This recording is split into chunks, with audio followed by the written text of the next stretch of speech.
Welcome to our home in Northern Ontario, Canada. Normally when I film these home tours, we're kind of mid to late March because that's when we moved in 5 years ago. This year it is middle of April and we still have so much snow. We also have a lot of renovations going on inside, so I haven't done the typical walkthrough because our house is such a mess. I hope you enjoy this video and our 5 years of living in this house.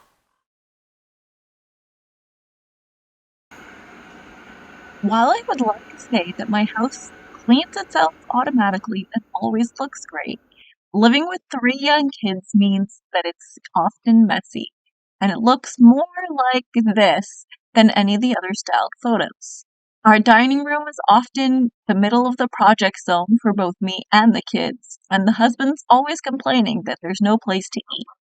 Having an open concept kitchen, living, and dining room means that we can see in all the spaces, but it also means we can't really hide messes.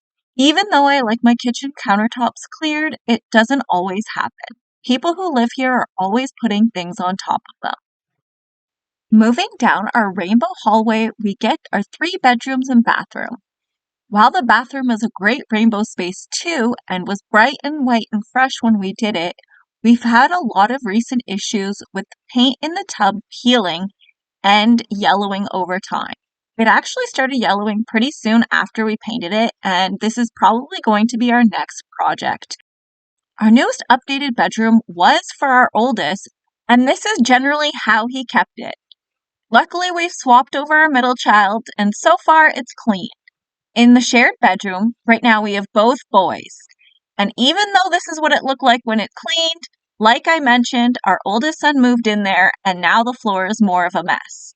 Across the way is our bedroom, which kind of looks the same, minus the plant.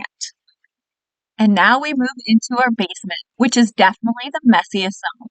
Don't worry, I have cleaned it since I filmed this video a week or two ago. And we also have a lot more done in the bathroom. Basically, our living room has been the hold all for all of our renovation materials and supplies, as well as being kind of a messy zone, anyways, even though I've actually gotten rid of a lot of stuff. Going down the hallway, again, we have more renovation stuff and then our laundry room.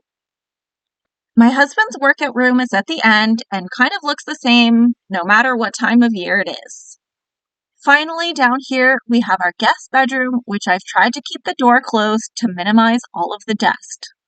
Visit madisonmethod.com for more photos and check out my other YouTube videos.